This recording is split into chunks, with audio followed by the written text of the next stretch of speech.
You don't. Did I like that episode as much as I did? Well, I think we should ask this guy here how it was written, but I think we need to ask two other individuals in the audience here to help us with that. Saberspark, ACRacebest, are you here?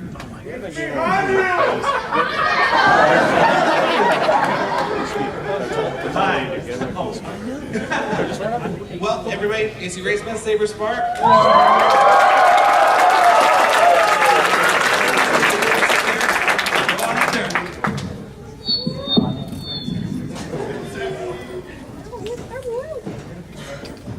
Hi guys.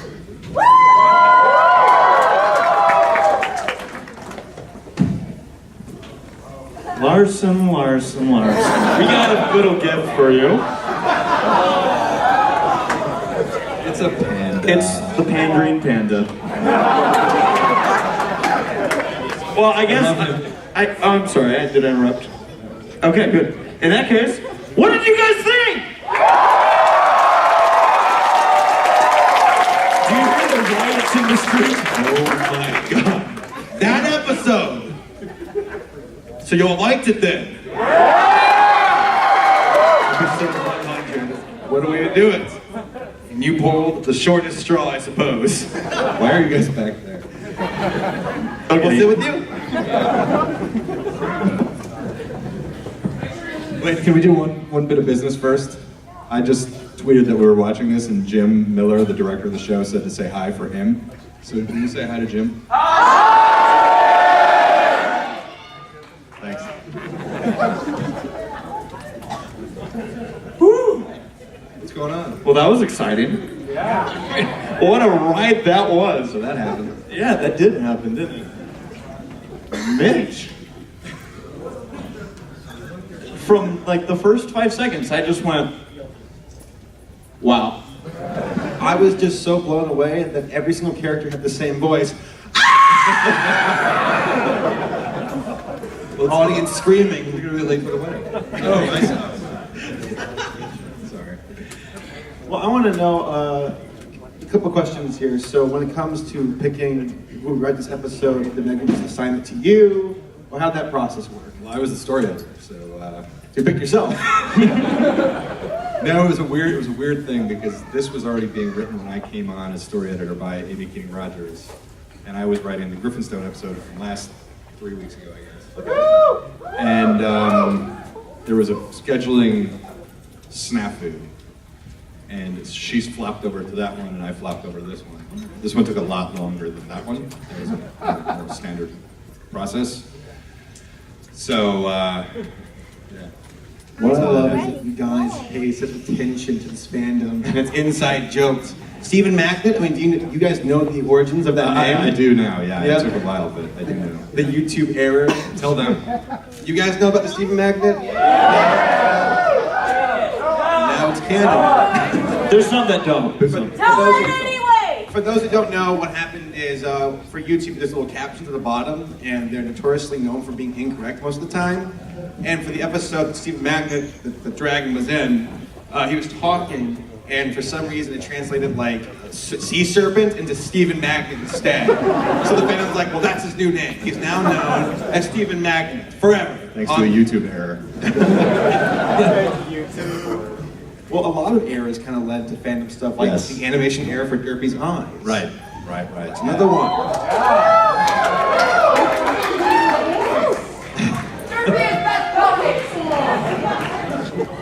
Well, you guys are a big tease though, because we're like, okay, Octavia, Derpy, okay, final scratch. No voice. Yes. So, leave some to the imagination. Well, I didn't actually. My first draft, she talked. Really? Yes, because I didn't know that she wasn't supposed to talk. Oh. The Octavia Vinyl Scratch one was the most worked. I think I did 3 or 4 different versions of that story until this. And in the first one she talked, and then they told me, no, she doesn't talk. I would just love to know what it looked like on paper and writing. That scene as they're flying through town. You just say absolute chaos, go. I mean, well, what's funny about it is because, like I said, I did a couple different versions and none of them worked for whatever reason. One of them I actually cannibalized one of the Equestrian Girls shorts that I didn't know even existed. So finally, I was like, what am I gonna do? And that scene is from an episode of Kick Buttowski that I wrote. I stole my own scene from a different cartoon. There's one where he's doing a piano recital while the piano is run away through town. So I just stole that and put it into a big DJ booth, collecting ponies along the way. So you plagiarized yourself. Plagiarized myself. Need to go You'll be taking yourself to court Yes. later. I call it the stand. Me. In the first version, because I had no idea what to do, I wrote her as, there was a movie from the 90s called True Romance. I wrote her as the Brad Pitt character from that. So if you ever see that, that was what I had in mind, but I didn't know what I was doing, so luckily she didn't talk at all. Thank goodness. You missed a prime opportunity though, where that piano DJ vinyl and scratch machine is going through town, and I was whispering to ACRacebest about this, where I'm like, okay, pick up Applejack, do this for me, pick up Applejack and everything's complete. Where she's just during the middle of the battle, just kidding. That would have been good then. I can write the next episode, don't worry, I got you. I have a political science major, I'm ready. Put me in coach. Okay, so as far as the background characters that you picked, was that your own decision, or how'd that process work? Well, it was rough. It was rough. We did an early story meeting when Amy was writing it, where Amy and Megan and I brainstormed, and Amy came up with the idea to frame it with the Cranky Matilda wedding, which was a great structure, because originally before I came on, it was just called a tour of Ponyville, and then it was a tour of Equestria, and there was really no structure. It was like Twilight showing somebody around. And running into characters, and there was nothing moving it. So Amy came up with the idea of a wedding where everybody comes together. Yeah. And then, like I said, the whole schedule went into chaos, and we started over again, which is part of the reason that Amy went off. It's the other one.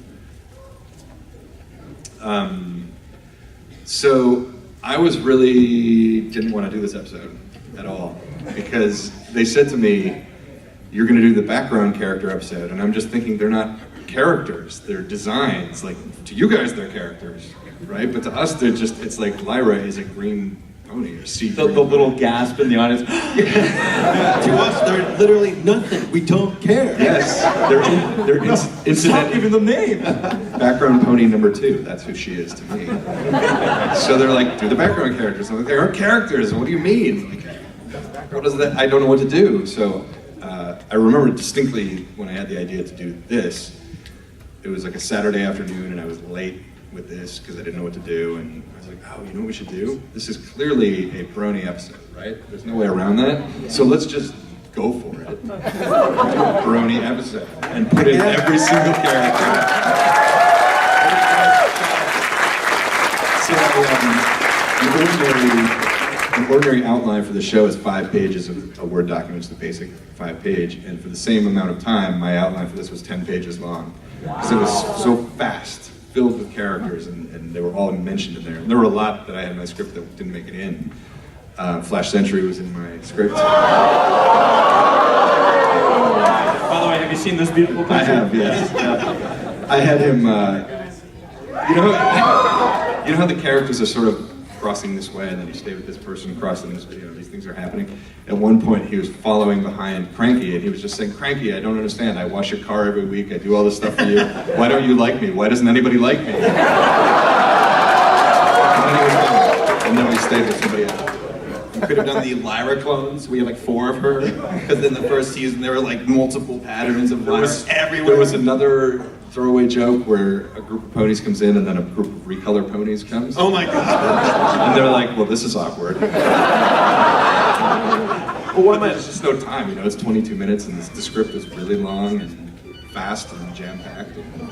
So there's a lot that didn't make it in, but what they got in there was pretty cool. Well, I was going to say that was one of the biggest things I noticed about it was the pacing of it. It never stopped. You just go, and so you guys got a lot in that episode. And they did a nice job of building that pacing, so the third act was just kind of insanity.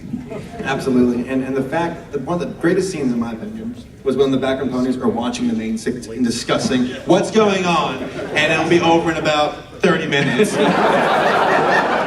That's some wall breaking right there. Right, yes.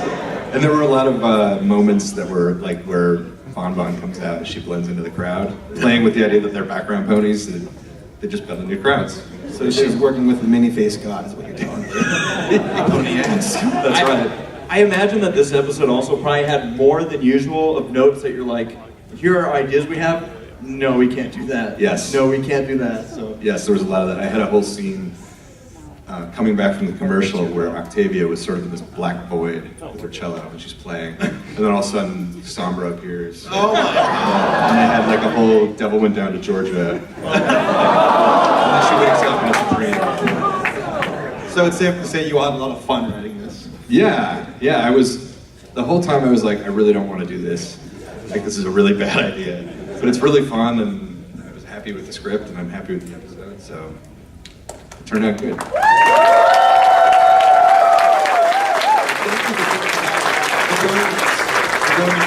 It's something awesome for us, because, I mean, it's hard to believe it's been 100 episodes. Yeah, I mean, it's nuts. It's been a long journey, and this was a great treat. What I like about this episode is the symbiosis of it, because this episode wouldn't exist without fans, because these, like I said, these are designs, they're not characters. You guys made them characters. And, you know, there were like mistakes the animators made that you picked up on, or there were pairings that you saw that you picked up on and created this whole universe. So this episode quite literally wouldn't exist if not for the fans. that's crazy. That's awesome. Yeah.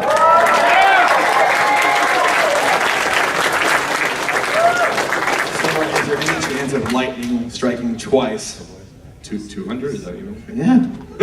You're gonna go by 10 to episode 1000. Just do an OC episode. Season 10? What about red and black ponies? Yeah, perfect. OC episode. I like it. That's when everyone like starts complaining, like, my pony was a vegetarian.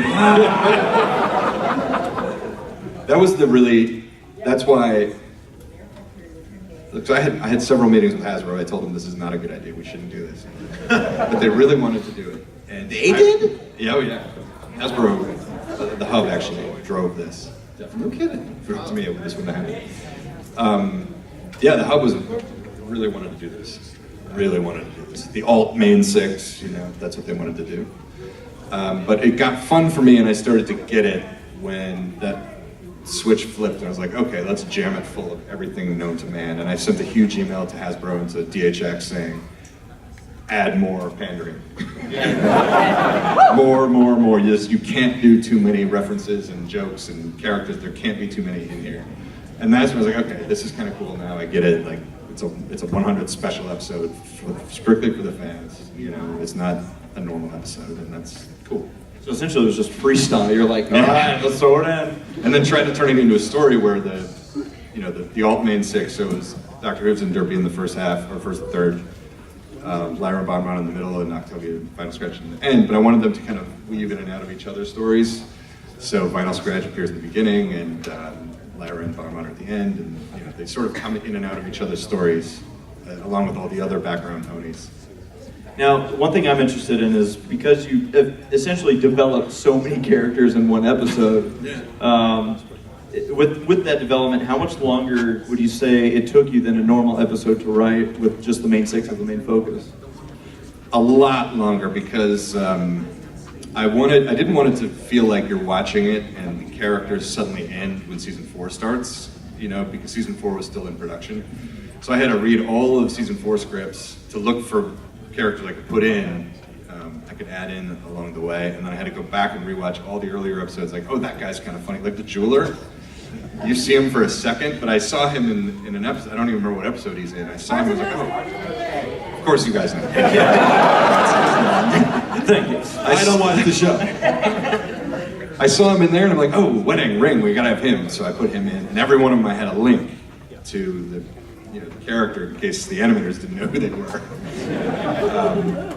So it took a long time of research, I guess. But it's also a fine line, because it's not like you just take fandom personalities. I couldn't do that. But I also didn't want to make everybody really mad. So it had to have a story, and I just wanted it to feel insane and fun. I think you accomplished that. Tenfold. And then I guess along those same lines, for a lot of the scenes, you know, because you had so many different ponies in this episode, Did you specify, I want this one to show up here, or were there moments where you went, oh, they put that pony in there as well? I definitely had specific ponies for everything, and then and the caveat was add whatever you want. Put more in here, put more in there. Like I had a moment at the beginning where Derpy is talking, and you can't see who she's talking to, just like it was there. And she's like, I don't know what to do, Doc, I don't know what to do. And you widen out, and it's Dr. Caballeron. And she's like, oh, sorry, wrong table. So just little throwaways like that all the way through. And they were all specified. And then with the hopes that more would just be thrown in to the mix. So, Well, now that these characters have spoken, can we anticipate to see them talking later on in future seasons? I don't think so. I don't know. Maybe. Make it Fade so. back into the background. They belong. That's right. Where they belong. I don't know. Maybe. Who knows? There might be. Hear that more often. Got it. Okay, so I'm not sure. I'm kind of hesitant to ask this question, but I'm curious. Why? What changed things for Derpy this time around? What do you mean? Oh God, no. Change things? Oh wait, where's Twist? Twist was in the script. She was in there? She was in the I script. thought she showed up. She was in there? I thought I saw her. She's such Did a you guys see background Twist? character that we forgot about her in the background character episode. Actually, to be fair to Twist, the voice actress moved away. She doesn't live in Vancouver anymore. I didn't see her She got speak, but I got thought I it. saw her in there. Yeah, I think she was in the crowd. Oh, she was. Yeah. No, you even watch the show? I was busy drinking. Yeah, but for What do you mean, what changed? this is gonna be awkward. Derpy spoke in the past, and they retracted Yes. that, or whatever. Yes. And now she's speaking again. So do you guys figure whatever, calmer waters now? We can go for it. Well, her name is Muffins. Let's just get that straight. Oh. But I will Did you say not this. watch the episode, Saber? I mean, Wait, what did they say? Derpy or Muffin? They never say her name. Okay. Yeah. This was the most ridiculous moment to me. I finished the whole thing. I was super happy with it. I got an email from Hasbro saying, can we change her name to Muffin? They're so creative over there. But I'm like, but they never say her name. Who cares? The only people who are going to see it is the actors. But they made me go through it in the script, change them all to Muffins. Even though nobody would ever see it. It helps them sleep at night. Yes. And their lawyers. So, All right. I like to think of that as her nickname. She's Derpy Muffins Hooves.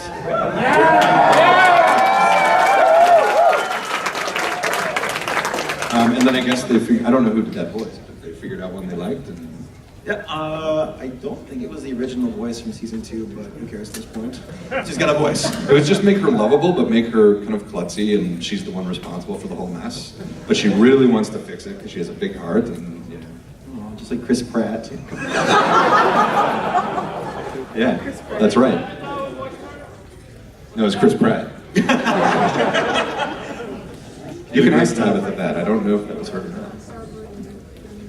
Are we doing a Q&A from the audience, by the way? I'm not sure if that Can I tell you my favorite moment that didn't make it in? Yes. By the way, I'm not saying this because DHX, how dare I can't believe they got as much into 22 minutes as they did, and I knew full well like there's no way this is all going to get in because it was so long and jammed. But I had a moment where after everybody's gone into the town hall or whatever that is, and the wedding is starting to get rolling, and you're going around, and there's Celestia and Luna, and they're mad at each other. Then it cut outside, and there were the Bat Ponies and the Royal Guard were there, and they were doing impressions of Celestia and Luna, cracking each other up. Like, no, it's like this. Every day shall be cake day. And then the Bat Ponies started laughing, and then it just went away from them. But I thought it was a really funny moment. I love the angst between Celestian. I know. I was wondering, I was like, I haven't forgot about that moon thing. Especially with that whole pan from, oh, we're best friends, and you have to just piss off at each other. That was fantastic. Because they blame each other for forgetting the presents. Because they're sisters. That was the idea. First world problems.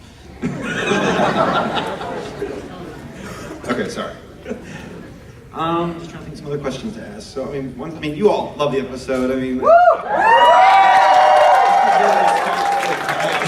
Grace and I, this is the first time we've been part of an audience watching an episode. Me too, me and what too. an episode to watch. Yeah, that was fun. As a group. Thanks, guys. That was really fun. Oh, jump the shark. That's something you noticed. I didn't do that. Actually, I got to give that one to Beavis. He was the one who called that one out. He was like, they jumped the shark. Did you see the Yeah. shark? When they first burst out of the cottage on the stack, they jump in the air, and for a split second, there's a shark on the ground that they jump over. Yeah, I did not do that. Somebody in Canada did that. It's a great joke.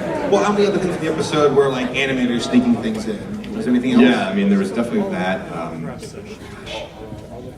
Off the top of my head, I can't think. I mean, there's a lot. Yeah? Yeah, I can't think off the top of my head. Oh, and then I gotta say this too, the bugbear.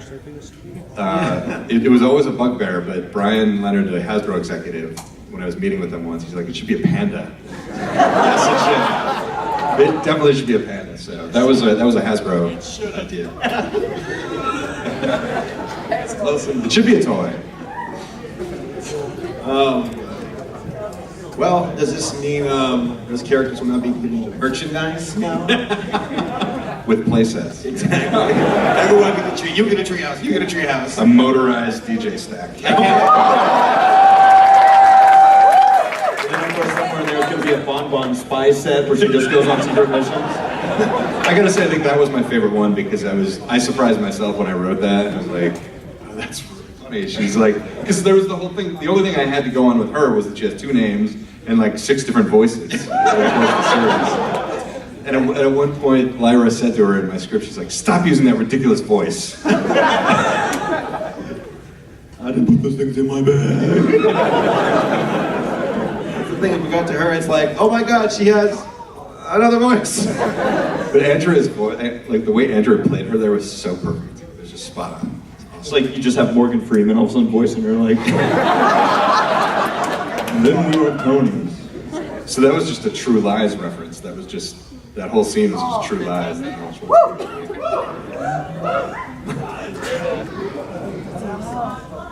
We were having this discussion actually at the other panel about the references you all put in for, I guess, older people in the audience. And we were talking about like how the staff, you guys are the ones who make it. Of course, you want to put something in there that you all would enjoy as well. So Right. And that's something like, 'cause, I mean, the fact that people look at My Little Pony and think, oh, it's a kid's show, that's it. But then you see The Big Lebowski, Yeah. which is definitely not just a kid's thing. No, it's not. Donnie.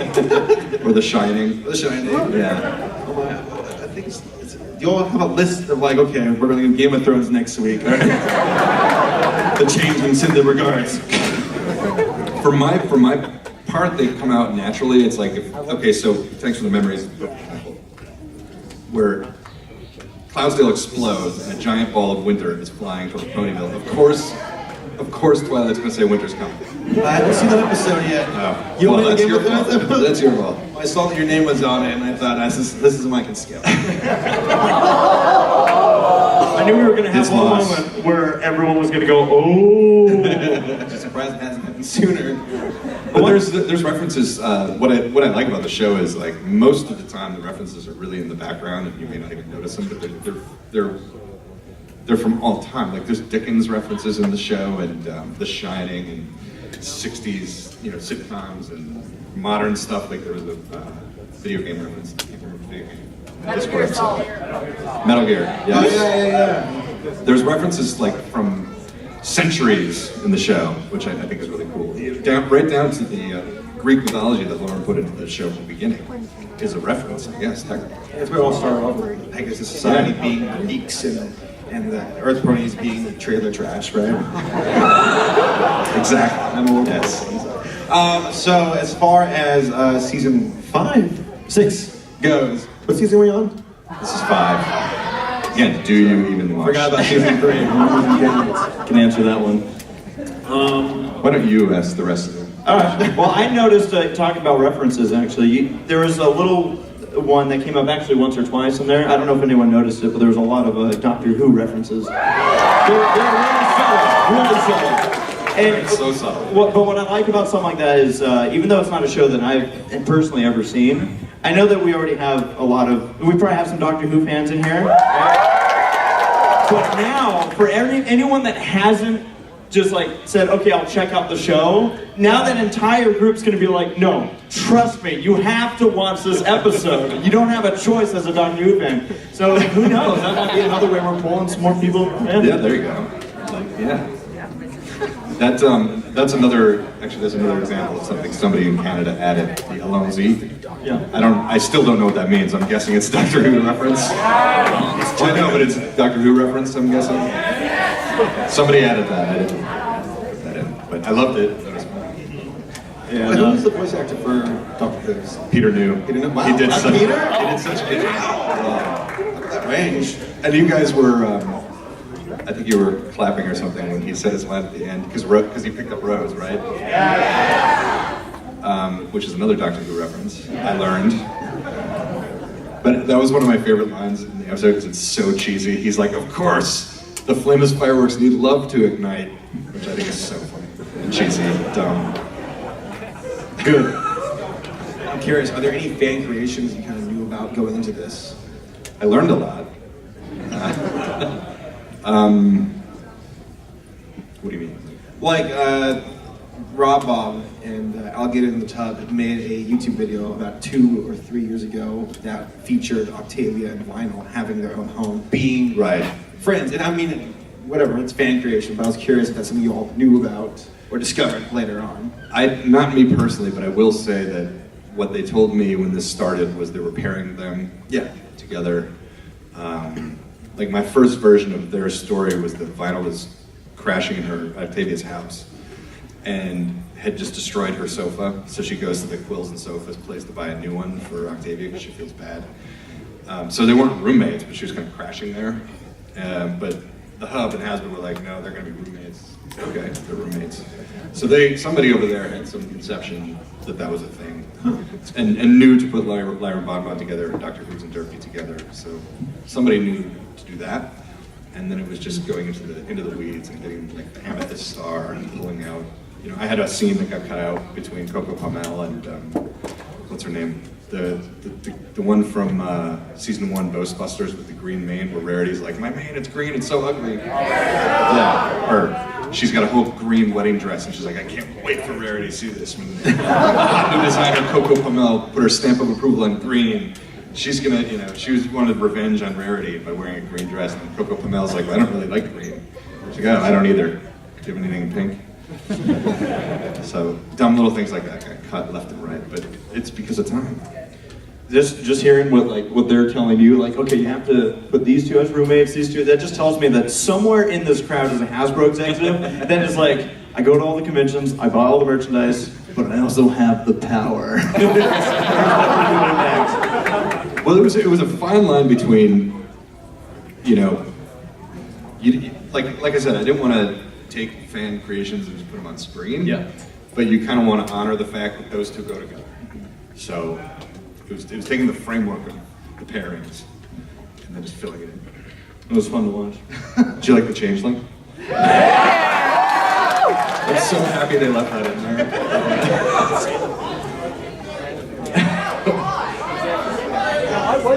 Can I tell you my original ending? And I'm really glad they didn't go for this.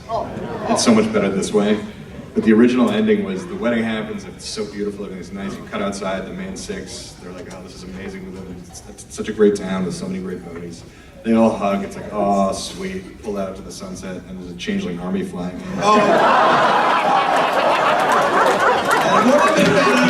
Goes to black. But they liked it. They actually liked it, and they said it was just too dark. So I agree. It's too dark. There can be one guest. The diplomats.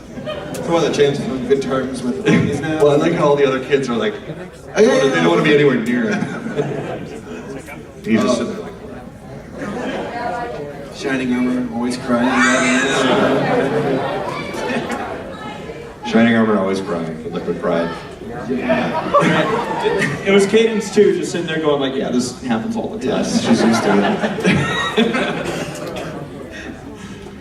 it. Yep. That's a big neckline. Yeah, that's right. Okay, well... Actually, I think I have to say that I think my favorite cameo that I saw pop up in there was actually the Jelly Pony came back. Jelly Pony. I was like, oh, this guy. He's just in the road eating his jelly. Yeah, what we just don't know about this guy is probably a good thing. It's just... But it looked like he was having fun up on top of this. Oh yeah, he was having a blast.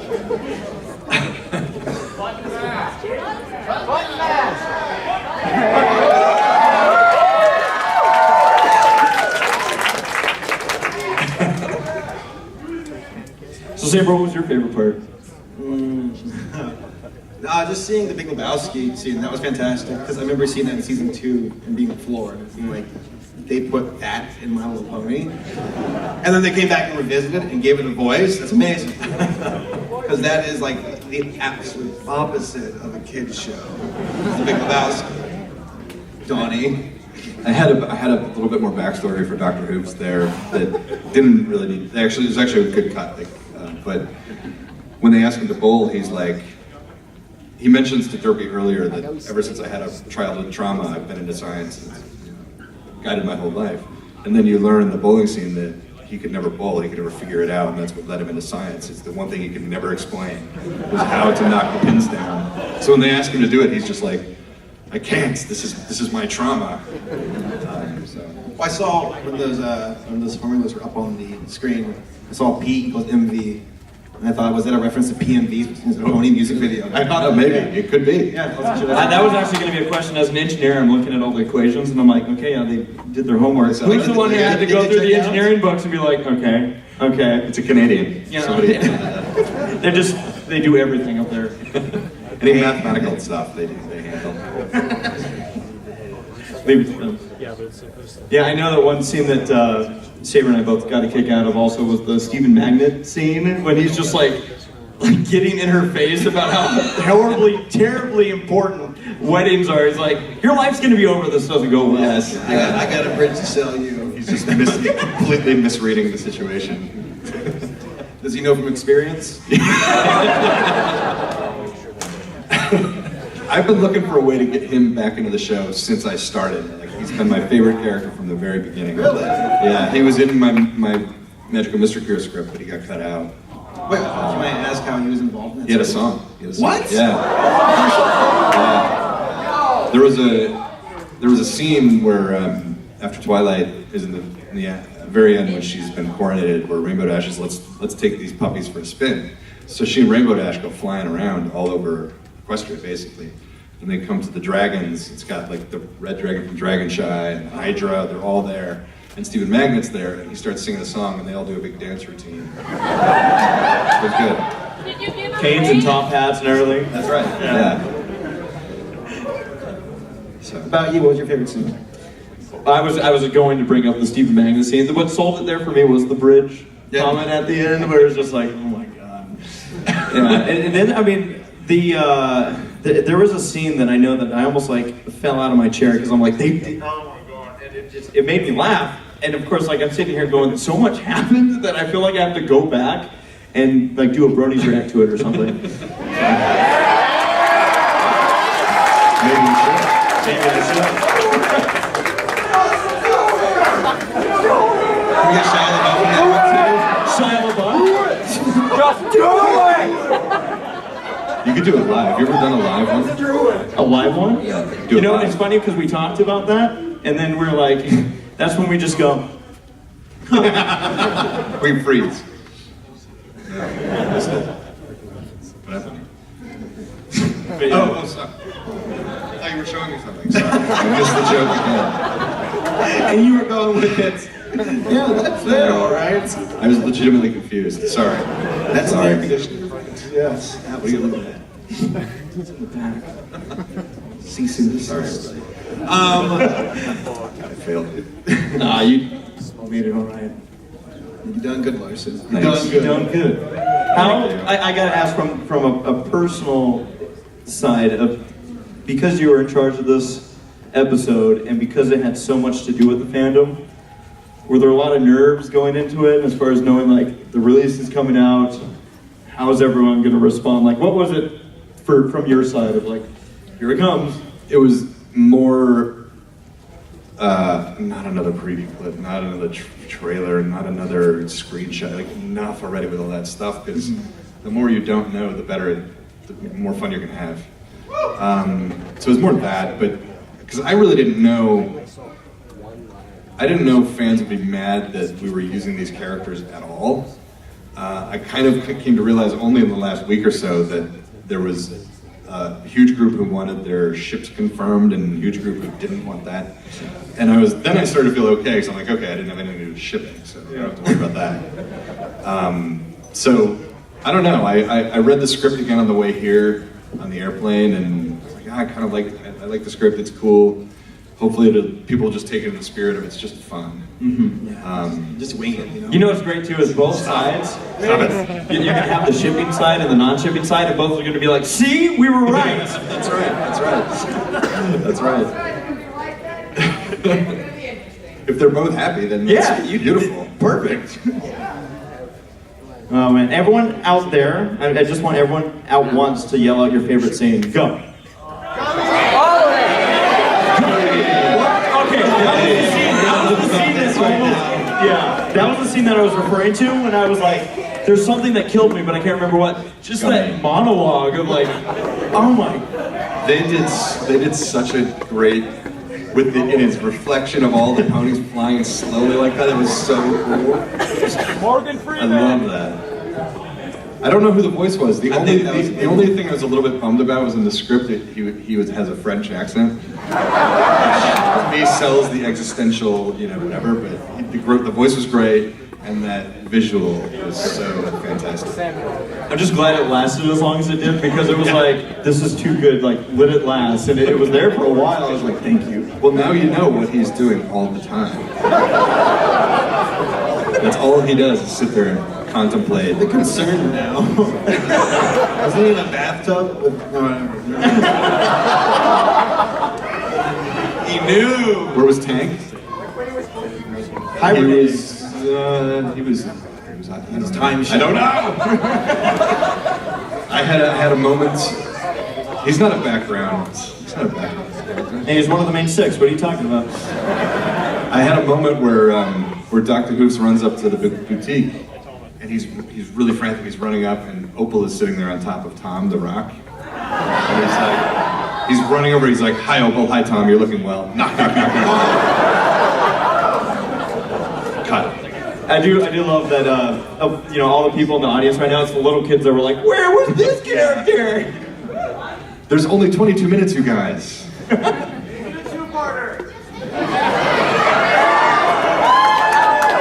So was there ever a moment you all considering putting AJ in there for just a second? Just for a second? Oh, no. What are you talking about? Come on. Yes, Saber. No, you have no idea how much Saber was like, just like leaning on me, like, please. On the edge of my seat. On the edge of my seat. I really was. It's why I'm going to be walking past the road while fighting the panda and just be like, what?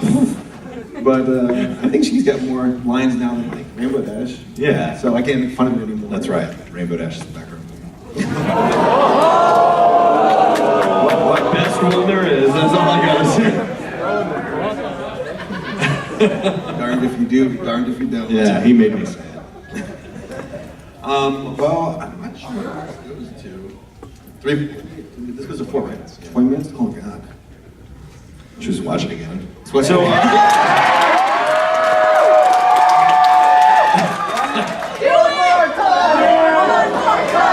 One more time!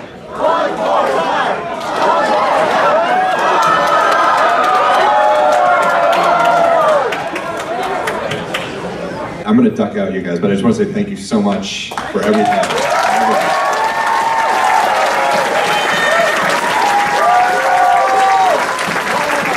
Thank you. I'll see you all later. See you around the convention.